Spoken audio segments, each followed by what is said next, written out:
James Clerk Maxwell. James Clerk Maxwell. प्रकाश के वास्तविक रूप को समझ पाना न्यूटन के समय से ही वैज्ञानिकों के लिए एक जटिल गुत्थी रहा था।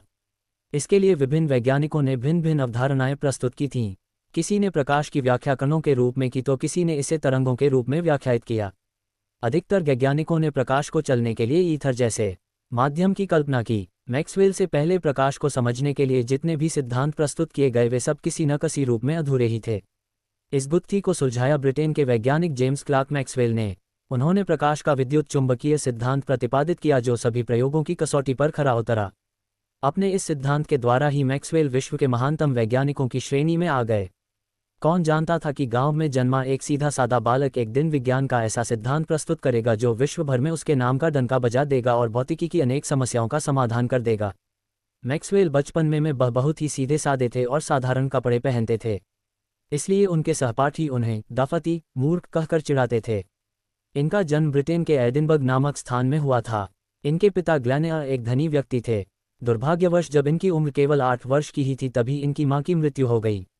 मां का साया उठ जाने के बाद इनकी देखरेख इनके पिता को ही करनी पड़ी। बचपन से ही इनको प्रकृति से विशेष लगाव था। इन्हें झील, पहाड़ियों और झरनों को देखने का बड़ा शौक था। प्रकृति के रंग बिरंगे दृश्यों को देखकर वे उनमें डूब जाते थे और उनके विषय में कुछ न कुछ सोचते रहते थे। निश्चय ही प्रकृति के इन रंग बिरंगे दृश्यों ने उनकी प्रतिभा को विकसित करने में प्रमुख भूमिका निभाई। शायद ये प्रकृति का ही उपहार था कि आगे चलकर उन्होंने विविध रंगों को एक समीकरण में बांधने में सफलता प्राप्त की। हमारे यहाँ एक कहावत है कि होनहार विवान के होत चीकने पात। ये कहावत मैक्सवेल के विषय में काफ़ी हद तक चरितार्थ होती है। विद्वता के लक्षण इस वैज्ञानिक में किशोरावस्था में ही प्रकट होने लगे थे।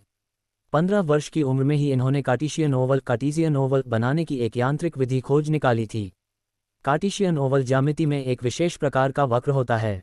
इस यांत्रिक विधि से संबंधित उन्होंने एक शोध पत्र तैयार किया जिसे उन्होंने रॉयल सोसाइटी के समक्ष पढ़ा था। 18 वर्ष की उम्र में उन्होंने रोलिक कर्व और लचीले ठोसों की साम्यावस्था के क्षेत्र में महत्वपूर्ण अनुसंधान किए। इन विषयों पर लिखे शोध पत्र भी इन्होंने रॉयल सोसाइटी के समक्ष प्रस्तुत किए थे। इन्होंने शनि के छल्लों से संबंधित एक सनसनीखेज निबंध लिखा था। इसके लिए इन्हें एडम पुरस्कार प्रदान किया गया। मैक्सवेल की प्रतिभा का वास्तविक विकास तब हुआ जब वे स्कॉटिश वैज्ञानिक निकोल के संपर्क में आए। वास्तव में निकोल इनके लिए महान गुरु सिद्ध हुए। निकोल द्वारा बनाए निकोल प्रिज्म पर इन्होंने शोध कार्य प्रारंभ किया जिससे शोध करने की इनकी स्वाभाविक प्रवृत्ति का अधिक विकास हुआ। उन्हीं के साथ इन्होंने सन 1855 में वर्णांधता कलर ब्लाइंडनेस पर शोध पत्र प्रकाशित किए। मैक्सवेल की सबसे महत्वपूर्ण खोज थी प्रकाश का विद्युत चुंबकीय सिद्धांत। इस सिद्धांत पर कार्य करने की प्रेरणा उन्हें माइकल फैराडे से मिली थी। माइकल फैराडे को स्वयं यह एहसास हो गया था कि प्रकाश एक विद्युत चुंबकीय घटना है, लेकिन अधिक शिक्षित न होने के कारण वे इसका कोई गणितीय आधार प्रस्तुत न कर पाए। मैक्सवेल ने प्रकाश की विद्युत चुंबकीय प्रवृत्ति को समझने के लिए अनेक प्रयोग किए और फिर इसे गणितीय रूप में प्रस्तुत किया। इस विषय से संबंधित उन्होंने अपने परिणाम dynamical theory of electromagnetic field के नाम से प्रकाशित किए। इसके 8 वर्ष बाद उन्होंने इसी विषय पर एक महान ग्रंथ treatise on electricity and magnetism लिखा। मैक्सवेल की विद्युत चुंबकीय तरंगें ईथर के लचीले माध्यम से संचरित होती थीं। बाद में ईथर माध्यम की संकल्पना निराधार सिद्ध हो गई, लेकिन इनका विद्युत चुंबकत्व सिद्धांत आज भी हर कसौटी पर सत्य उतरता है।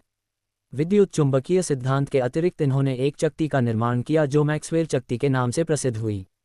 इन्होंने गैसों का गतिज ऊर्जा सिद्धांत, औसत मुक्त पथ तथा मैक्सवेल बोल्ट्जमैन सांख्यिकी पर अनेक कार्य किए। इन्होंने विश्व प्रसिद्ध कैम्ब्रिज की कैवेंडिश प्रयोगशाला में कार्य किया। वे कैम्ब्रिज में विश्व के प्रथम कैवेंडिश प्रोफेसर नियुक्त हुए। विज्ञान को जनसाधारण तक पहुंचाने के लिए अनेक प्रयोग किए क्योंकि उनकी दृढ़ मान्यता थी कि वास्तविक विज्ञान वही है जो सबके हित के लिए हो। मैक्सवेल विश्व प्रसिद्ध वैज्ञानिक तो थे ही साथ उन्हें तैरने, घुड़सवारी करने और जिम्नास्टिक में भी अच्छी दक्षता प्राप्त थी। वे अच्छी कविताएं भी कर लेते थे। विज्ञान की सेवा करते हुए महान प्रतिभा वाला यह वैज्ञानिक सन 1879 में भगवान को प्यारा हो गया। यद्यपि दुनिया में आज मैक्सवेल नहीं है, लेकिन उनके द्वारा दिया गया विद्युत चुंबकीय सिद्धांत हमेशा ही चलता रहेगा।